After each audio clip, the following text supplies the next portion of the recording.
Tanya Bell had no idea her life was about to explode into chaos.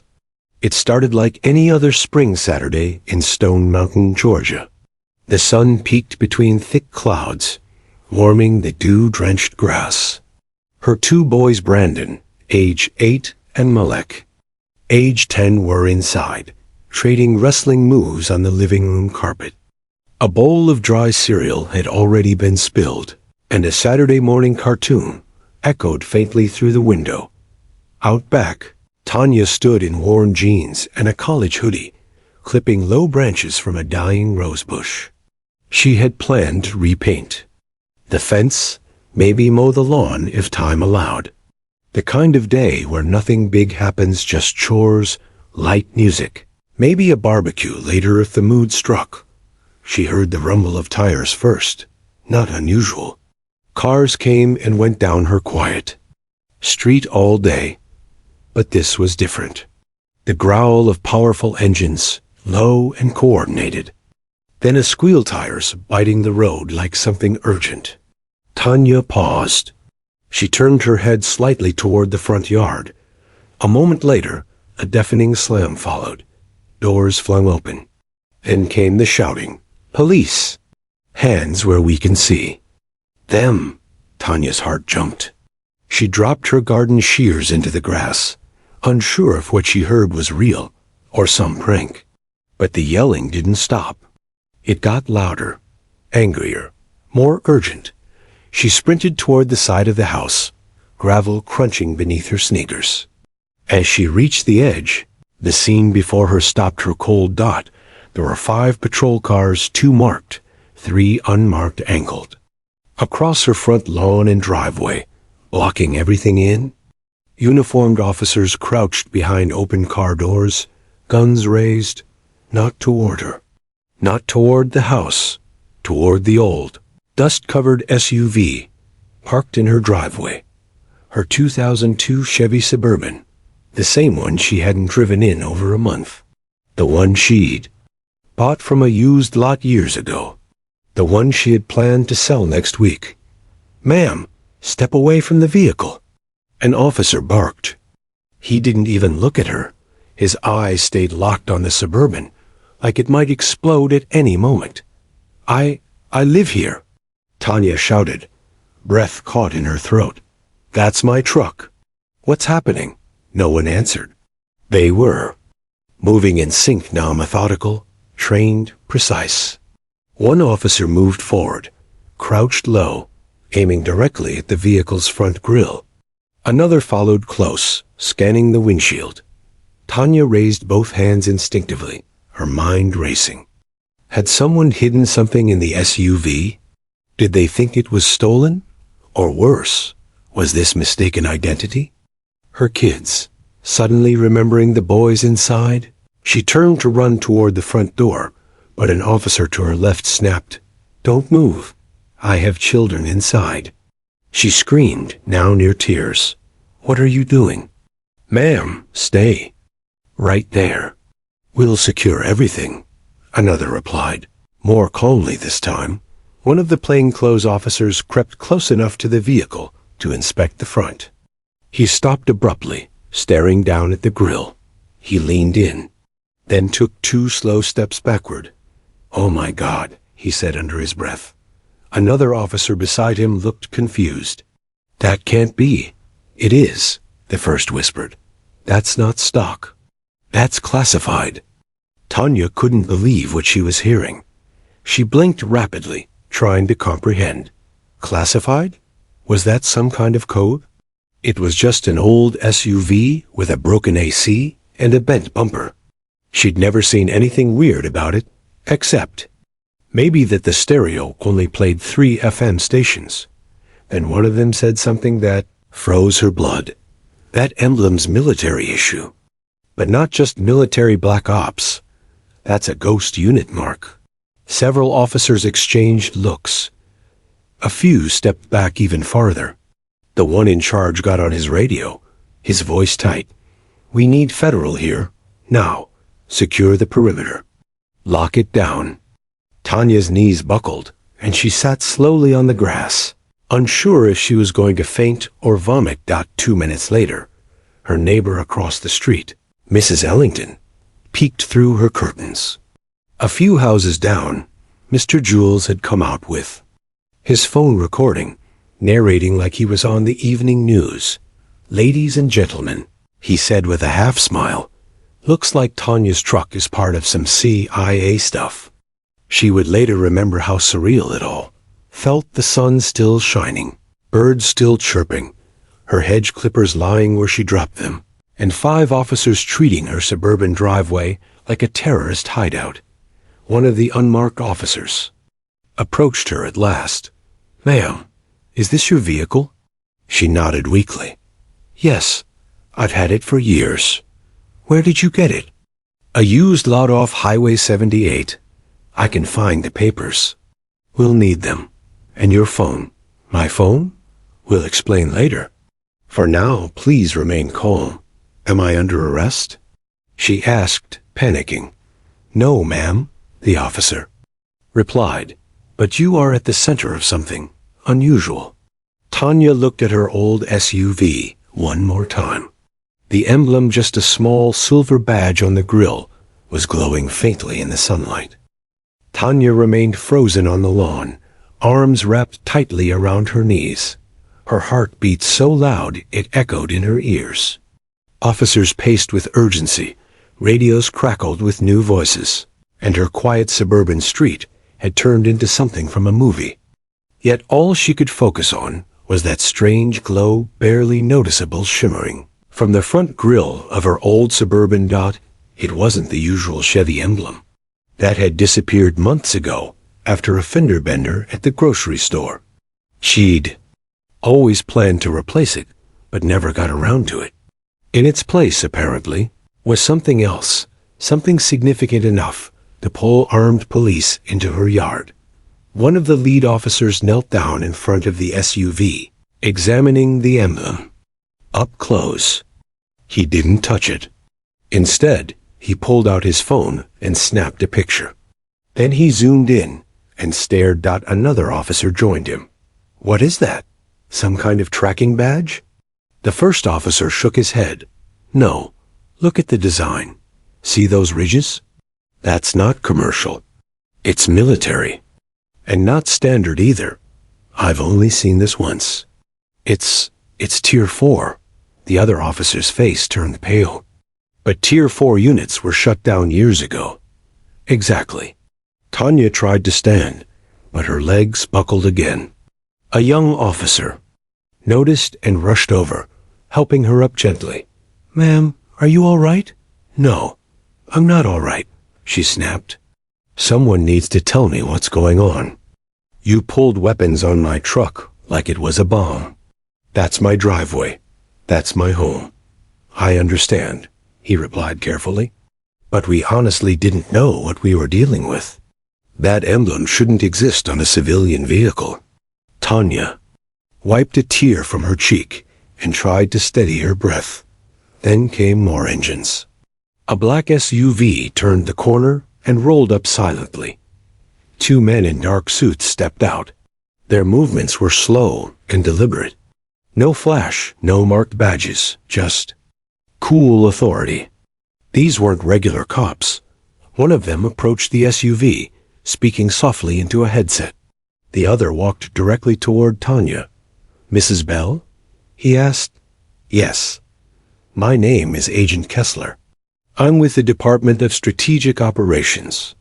We're going to be taking over this scene." "Strategic what?" she asked, confused. He ignored her question. "We need to ask you a few things. When was the last time you drove this vehicle?" "Maybe 6 weeks ago. It wouldn't start properly, and the brakes were squeaky. I parked it here and left it." "And before that?" "Occasionally to the grocery store, or to drop my boys at practice." "Did you ever loan it to anyone? Let someone borrow it?" "No," she said firmly. He took a deep breath and glanced at the Suburban. "That emblem on the front is not aftermarket. It's not decorative. It's part of a highly encrypted identification system used in classified military transport. We need to know exactly where this vehicle has been. Tanya stared at him. You're telling me I've had a secret government truck in my driveway for years, and I had no idea? Yes, Agent Kessler replied without blinking. And it shouldn't be here. It shouldn't exist at all. Officers cleared the area.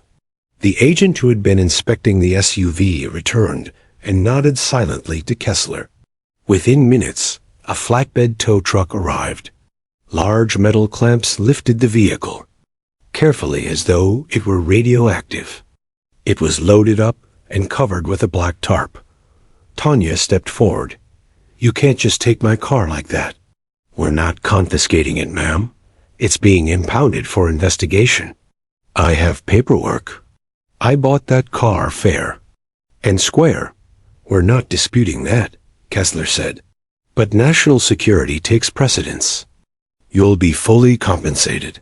Tanya shook her head, furious now. No, not until someone tells me what this really is. Agent Kessler looked around. Neighbors were peeking from porches and behind bushes. Phones recorded everything. It was already out in the open. He lowered his voice. What I'm about to say does not leave this conversation. I'm listening. That SUV once belonged to a covert operations team operating overseas. It was declared lost after a mission went sideways. As far as our records show, it was destroyed along with everything inside. That emblem you see is a signal beacon. It reactivated last night. Tanya frowned. What does that mean? It means someone moved it. Someone who wasn't supposed to. For the first time, the weight of the situation fully hit her. She wasn't just caught in some clerical mistake or a wrong address.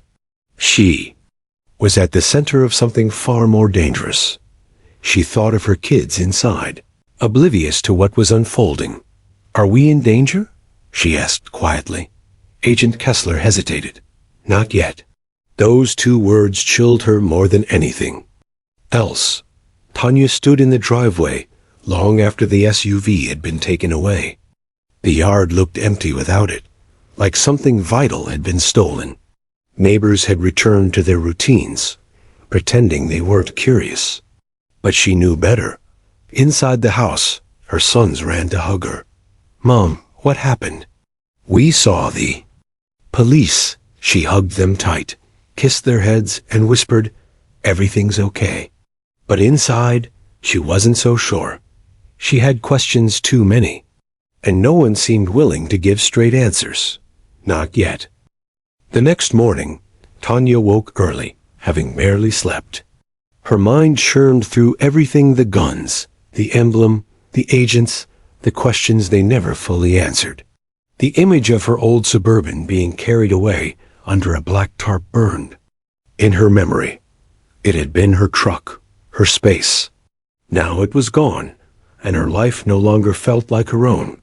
She stood at the kitchen window, sipping bitter coffee as Brandon and Malik fought over cereal again.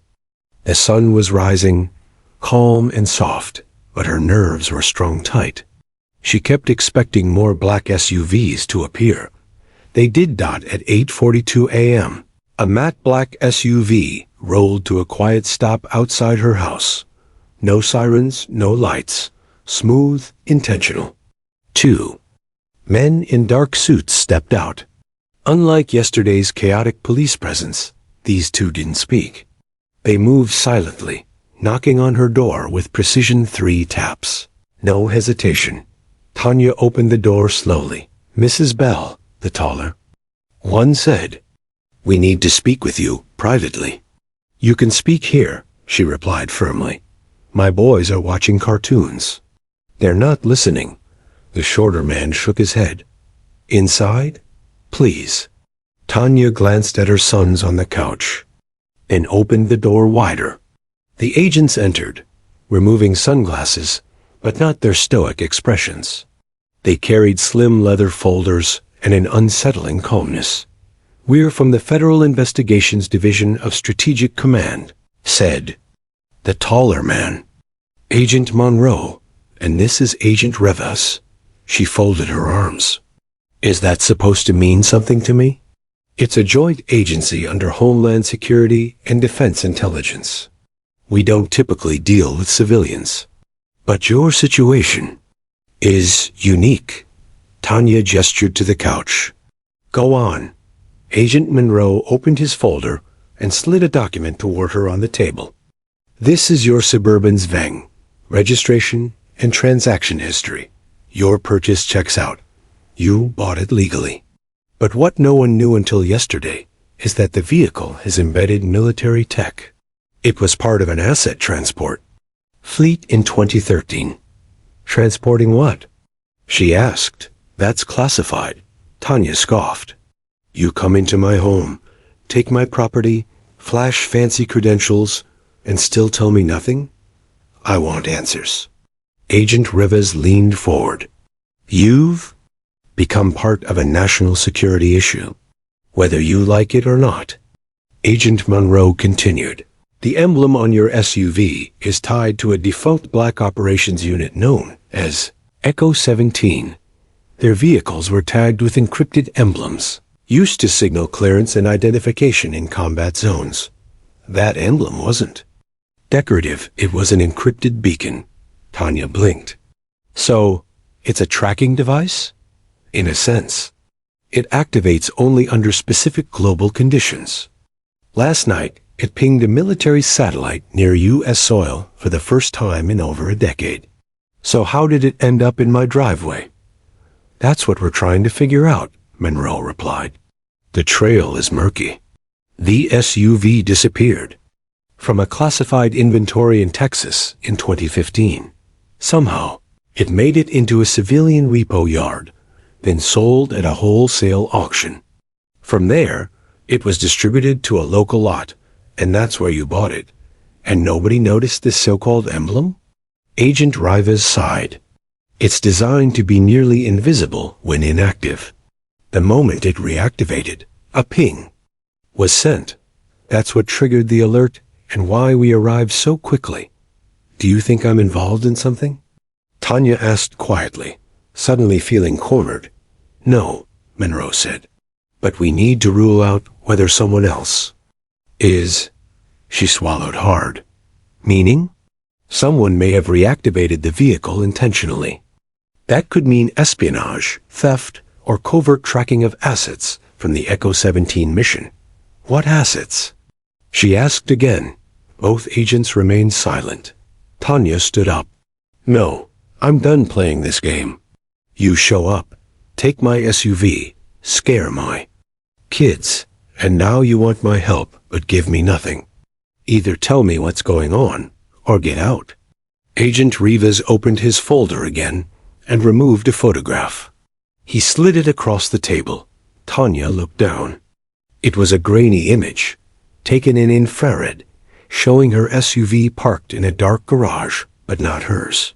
The timestamp read 3 weeks prior. Where was this taken? She asked, her voice cracking. That's what we want to know, Monroe said.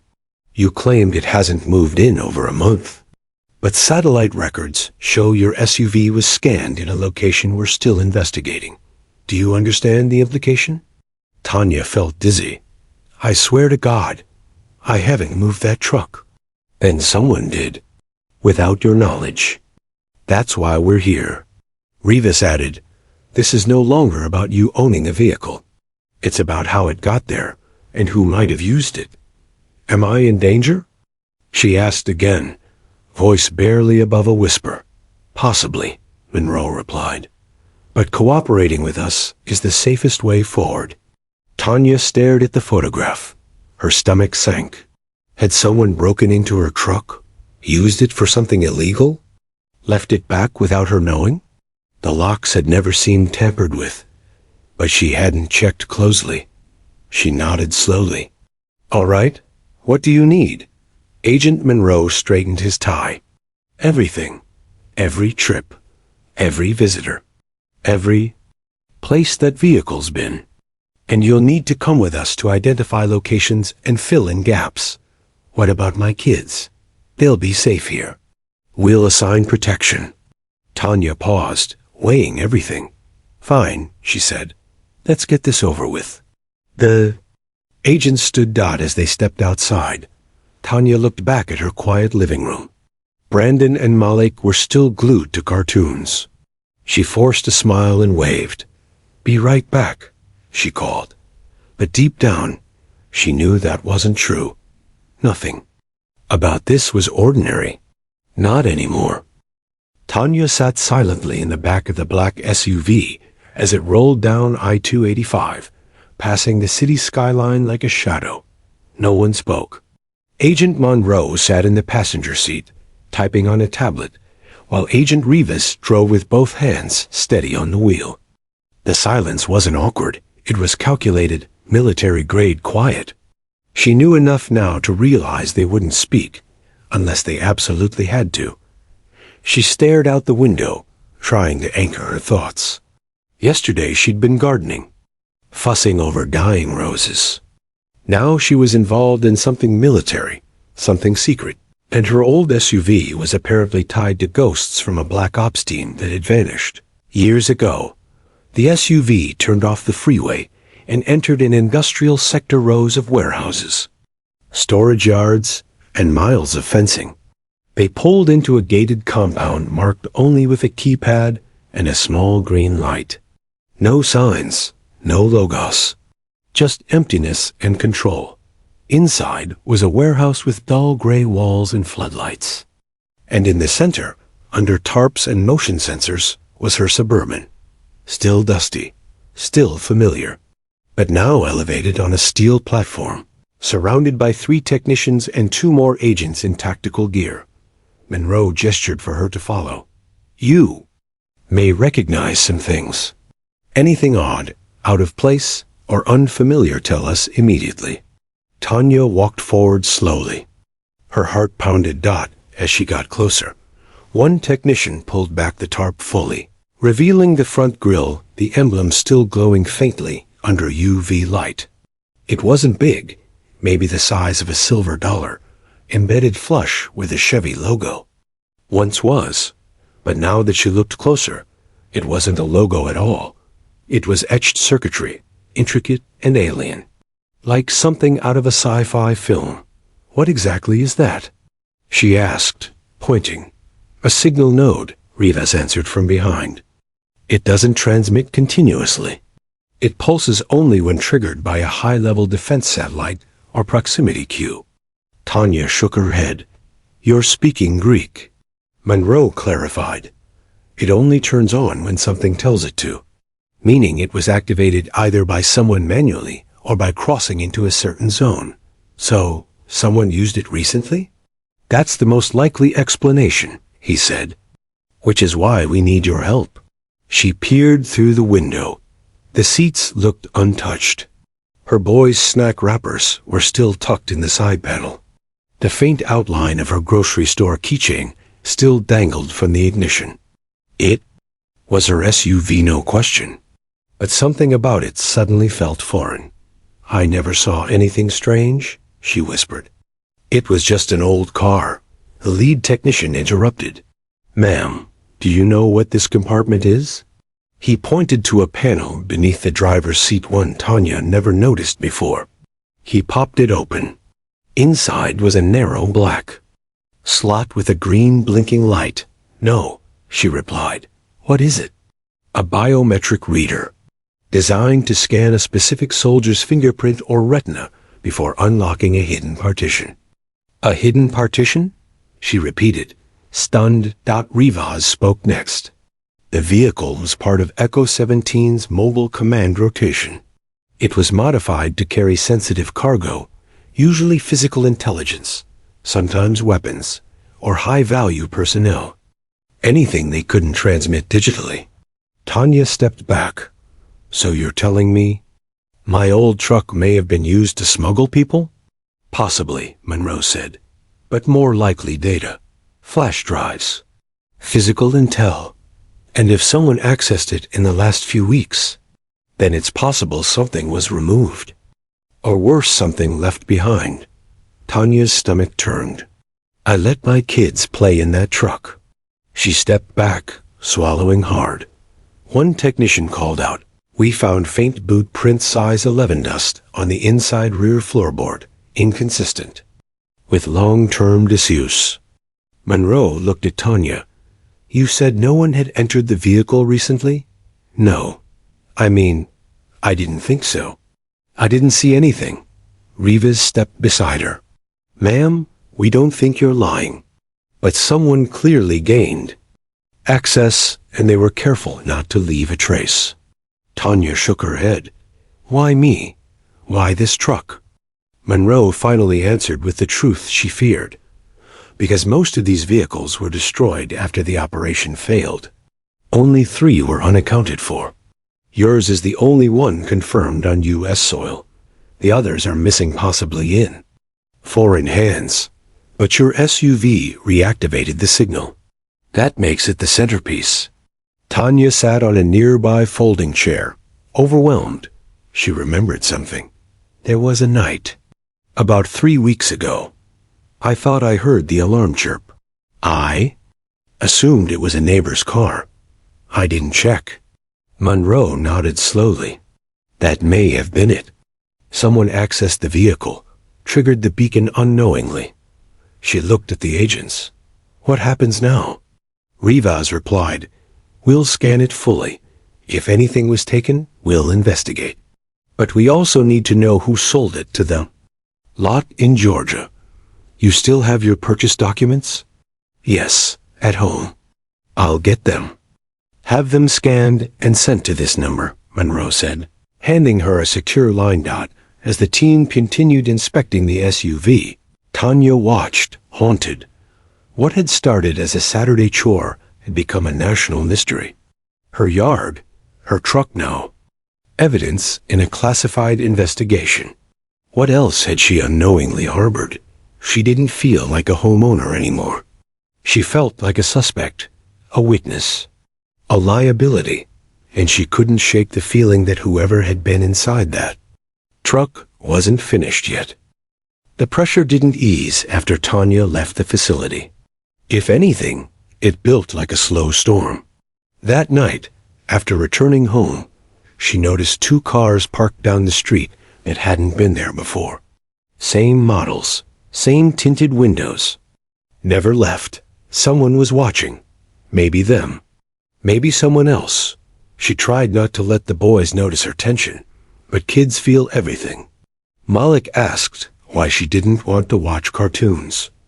Brandon asked if they could go for ice cream. Tanya forced a smile and said maybe tomorrow, but she knew she couldn't just go out like that anymore. Not now. The next day, her phone rang. Unknown number. She let it go to voicemail.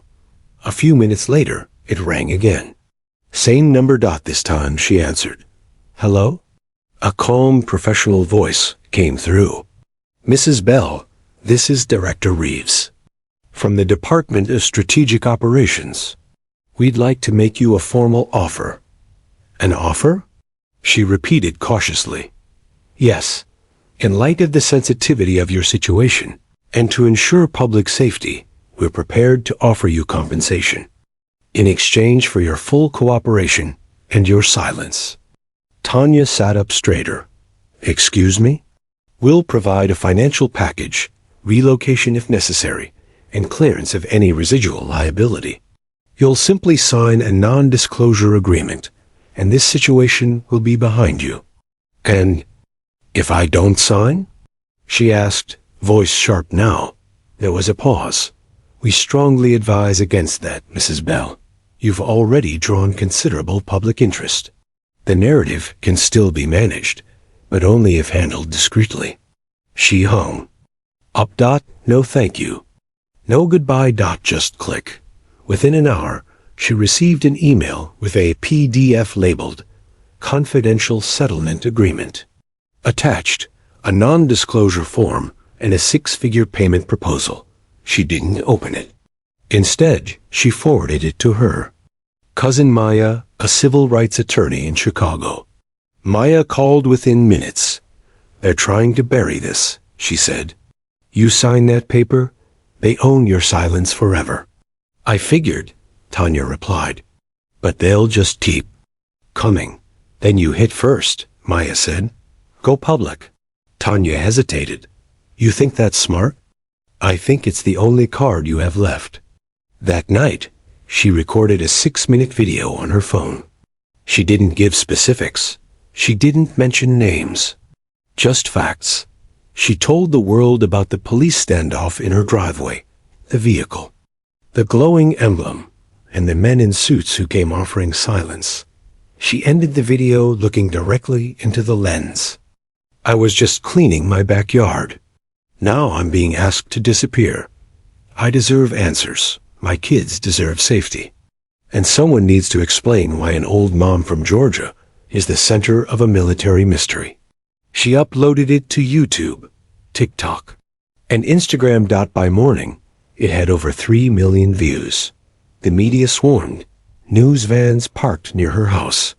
Reporters called her phone nonstop. Her name trended on Twitter. Podcasts debated conspiracy theories. Reddit threads exploded with speculation, some calling her brave, others calling her a deep state actor. Suddenly, Tanya Bell became a household name. The government responded by going quiet. No agents returned to her door. No more black SUVs. Just silence. But that worried her more.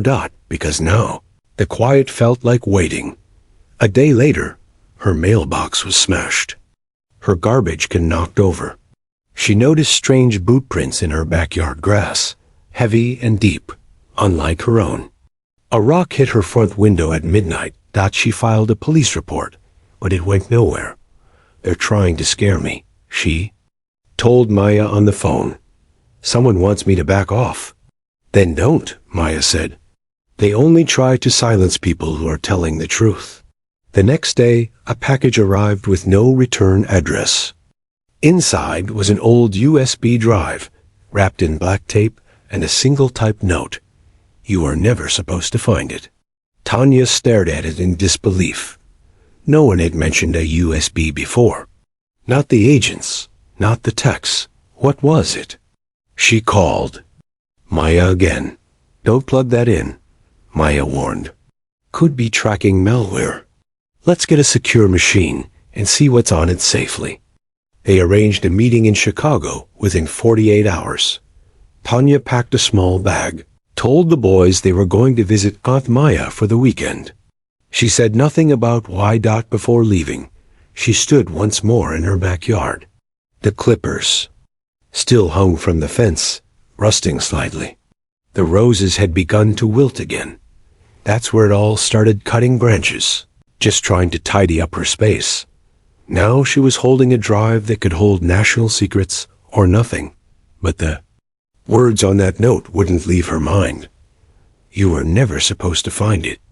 Something had been hidden inside that SUV. Something important enough to vanish off military records, reappear in her driveway, and trigger agents, satellite pings, and settlements. Something someone still wanted back.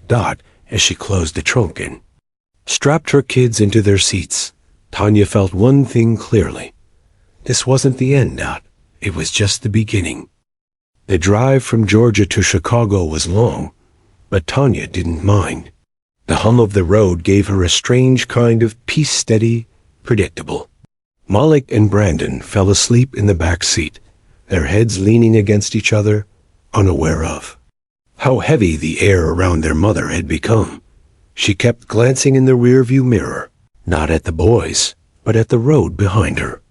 She wasn't being followed, but paranoia had taken root. Any black sedan now looked suspicious. Any car lingering too long in her lane made her chest tighten. When she finally pulled into Maya's gated apartment complex, it felt like a small fortress.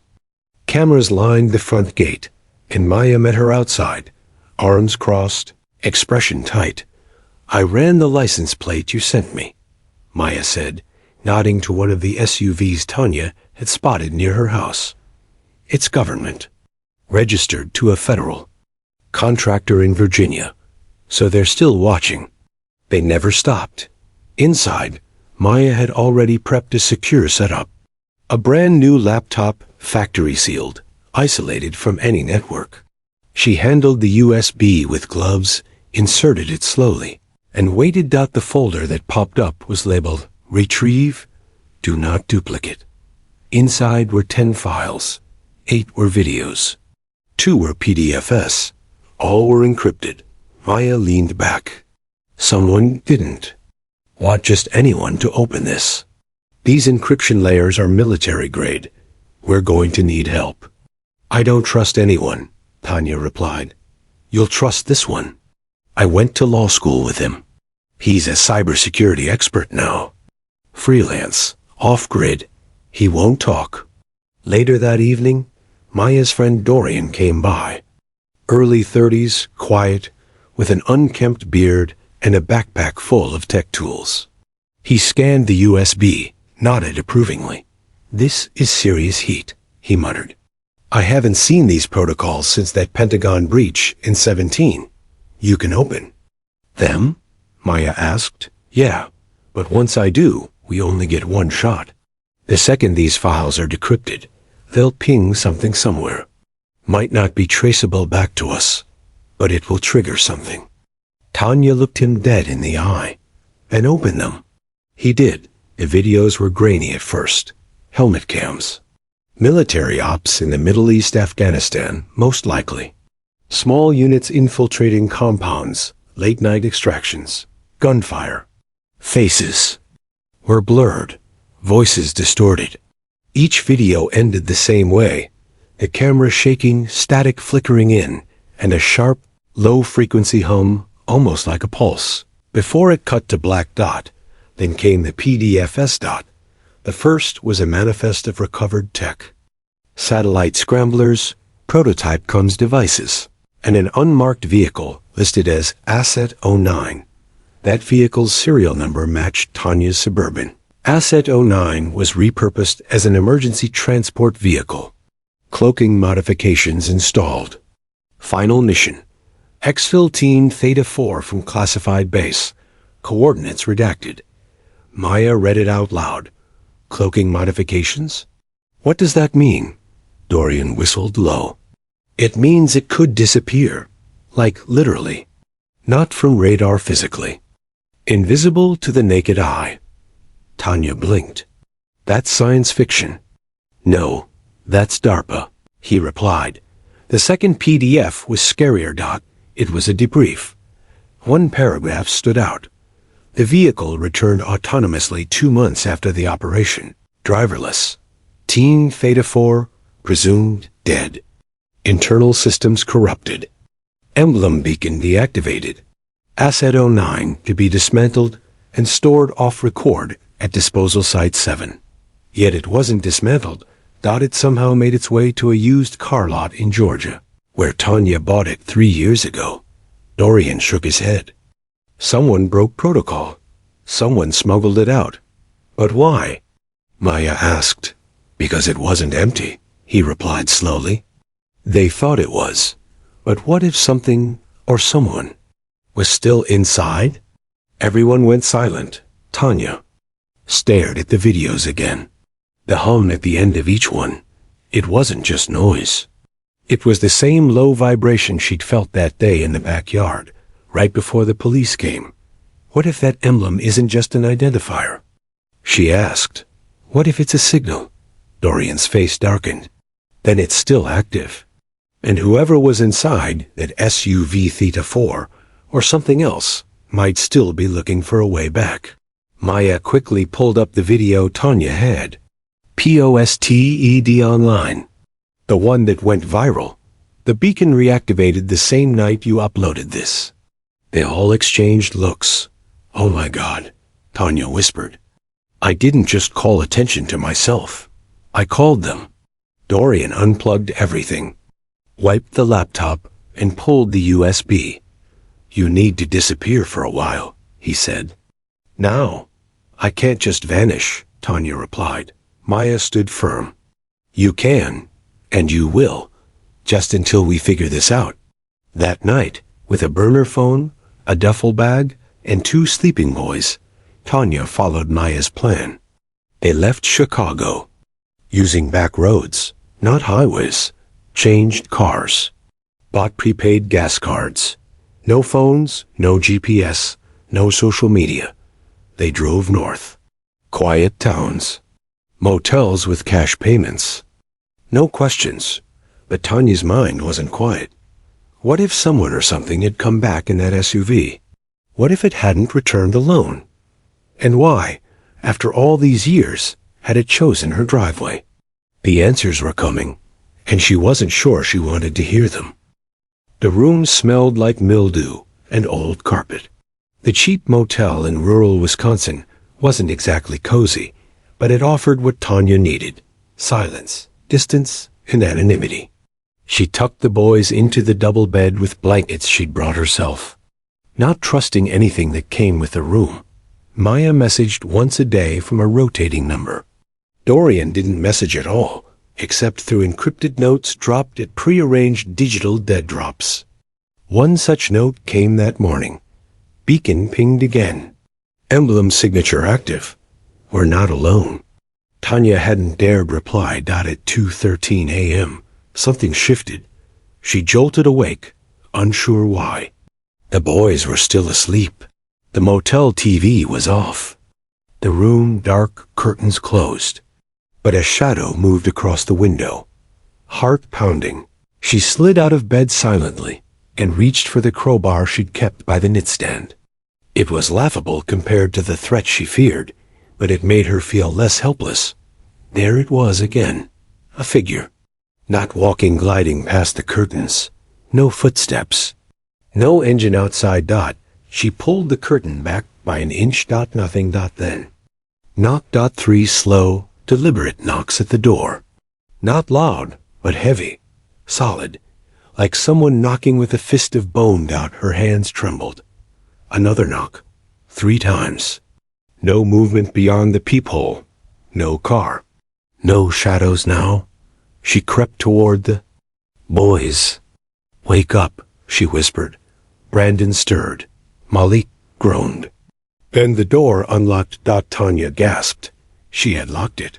Chained it, too. But now it creaked open on its own, like it had never been locked. That's when she knew. This wasn't someone. This was something. She slammed it shut, shoved a chair under the knob, and grabbed her duffel bag. Shoes, now! She hissed at the boys. Malik sensed the panic and obeyed immediately. Brandon whimpered, but complied. They slipped out the bathroom. Window ran across the gravel lot and ducked into the forest behind the motel. Barely dressed, freezing in the summer night, they didn't stop until they hit a 2-lane highway. A truck's headlights approached. Tanya waved desperately. It slowed. A man stepped out, older, worn, suspicious. What the hell happened to you? Please, she begged. Just take us to a town. Somewhere with people. The man grunted. Get in. By sunrise, they reached a diner outside Duluth. Tanya paid the driver in cash, thanked him without explaining a thing, and slipped into a corner booth. She called Maya from a borrowed phone. We were found. Maya was silent for a beat. Then, I know, Dorian vanished last night. His apartment was trashed. Files gone. Laptop melted. Tanya's throat closed. Listen to me, Maya continued. There's only one person left who can tell you what that SUV really was. Who? The man who designed it. Tanya scribbled the name and address. His name was Colonel Everett Rains, retired. Former DARPA engineer. Disappeared from public view 6 years ago. Officially declared dead. But Maya had tracked financial activity tied to one of his aliases. He was living alone on a secluded property in northern Montana. Another journey. Another risk. 3 days later, battered and exhausted, Tanya stood in front of a cabin nestled in the mountains. Pine trees loomed above like watchmen. No mailbox, no visible power lines. Just a silent wooden home and smoke curling from a chimney. Knocked. No answer. She knocked again. A voice barked from inside. You brought it with you, didn't you? She stepped back. I don't know what I brought. The door creaked open. Colonel Rains was tall, sharp-eyed, with a beard like steel. "Wool." His expression was grim, not surprised. "Come inside." "And close that door tight." She did. He poured coffee, didn't offer any, and walked her to a wall covered in schematics and photos. The SUV, the Emblem, diagrams of military cloaking tech, and experimental propulsion systems. But there, in the center, was a black and white photo that stopped her cold dot. It was of 4 soldiers, faces obscured by helmets. The back of the photo read, "Theta 4, last mission, March 2019. She pointed. "They died, right?" Rains shook his head. "They were changed." Tanya frowned. "Changed how?" "The tech we installed on Asset 09, your SUV, was built to bend light, erase heat signatures, and even shift gravitational pull slightly.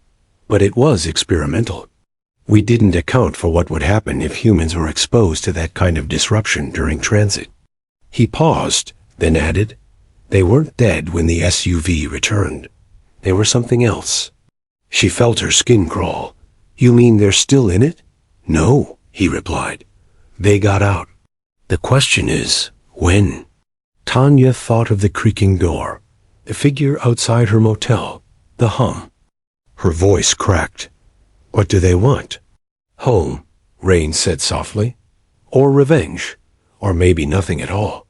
Maybe the tech broke them so badly, they just haunt." She remembered that first night, the police, the emblem, the vibration. In the ground. "You need to help me stop this." "I can't," Rain said, "but I can tell you where it ends." He handed her a file. "Coordinates. A final destination marked in red. What's there?" "The bunker where Asset 09 was born. If they return anywhere, it'll be there." Tanya took the file and turned to leave. "You're not coming?" Rains looked at her like she was already a ghost. "I've already seen what waits in the dark." The Montana sky was a shade of iron as Tanya and her sons arrived near the final coordinates. The forest stretched endlessly, ancient and watching. Maya met them by the road disguised as a Forest Service ranger, her stance alert and wired with tension. "You sure you want to bring the kids?" Maya asked. Tanya shook her head. "No, but they're safer with me than without me." Maya didn't argue. She led them half a mile into the woods. There, buried beneath moss and root, sat a blast-hardened hatch, unmarked, rested, but humming with faint energy. "This is it," Maya whispered. Tanya took a breath, then turned the wheel. The metal door shrieked as it opened, revealing a staircase, bathed in cold blue light. The boys stayed close as they descended. Step by step, they entered a world untouched by time walls, lined with cables, flickering consoles, dust floating like snow in still air dot at the bottom. Another corridor. Then a steel door slid open on its own. Tanya flinched. Behind it, a massive underground chamber waited. And parked dead center under a spotlight was the SUV. It looked different now. Sleek. Blacker than black. No dust. Its emblem pulsed faintly. Alive like a heartbeat. The same vehicle that sat in her driveway for years. But now it radiated something unnatural. "We need to shut it down," Maya said, pulling a tablet from her bag. "Colonel Rains gave me a fail-safe protocol." But before she could move, the lights flickered. Then they saw them dot figures, 4 of them, standing around the SUV, faceless, suited in military armor, long out of commission. Their silhouettes flickered like bad reception. One of them took a step forward, feet not quite touching the ground. Brandon gasped. Malik clutched his mother's arm. Tanya whispered, "Is that them?" The nearest figure tilted its head. Then it spoke distorted, broken, like radio static inside a nightmare. "You shouldn't have come." Maya stepped forward, hands raised. "We don't want to fight. We just want to shut the vehicle down." The tallest figure stepped forward, close enough now that Tanya could make out the remnants of a name patch burned into the armor. "Shepard, we aren't here to stop you," he said slowly. "We're here to finish what they started." "Who?" Tanya asked. "The ones who built us," Shepard replied. "They called us back. Now we answer." Before Tanya could speak again, a console in the far wall lit up. Symbols streamed across it, glyphs, neither English nor human. The SUV's engine hummed softly, then louder, like a deep space signal resonating through the earth. "They're activating the gate," Maya whispered. "What gate?" "To where they came from," Maya replied grimly. "Or where they were." Sent. Suddenly the air thickened. The walls seemed to bend inward. The four figures began walking toward the SUV. One of them paused and turned toward Tanya. "You were a good host," he said. "It needed time to return." Tanya's knees weakened. Maya shouted, "Now!" She triggered the failsafe. The tablet glowed red, flashing countdown numbers. 60, 59, 58. The SUV vibrated violently. The emblem dimmed dot and the tallest figure screamed, not in pain, but in rage. Lights exploded. The chamber trembled. "Run!" Maya yelled. Tanya grabbed the boys and bolted. Behind them, the bunker groaned as if alive, collapsing in on itself. Walls cracked. The floor split. Sparks rained. They sprinted up the staircase. Earth shook with each step. As they reached the surface, the hatch exploded upward with a thunderous roar. The entire forest floor collapsed inwards. A mushroom of dust rose. The SUV was gone. The figures were gone. The gate never opened. The silence that followed was profound, like the planet itself exhaled. Days later, Tanya sat on the porch of a cabin safe in Washington State. The government was quiet now, watching, perhaps, but no longer interfering. Maya disappeared, once again a ghost in the system. Colonel Raines's cabin had burned down the same night the SUV was destroyed. She never saw him again. She watched her boys playing in the yard, laughing, chasing butterflies. No sign of what they'd survived still clung to them, at least not on the surface. But Tanya knew. Some nights, she still felt the hum beneath her feet. One morning, she received a package. No return address. Inside was a photograph. 4 figures. This time, their faces were visible. The man in the center, Shepard, was smiling. On the back, written in block letters, "We remember."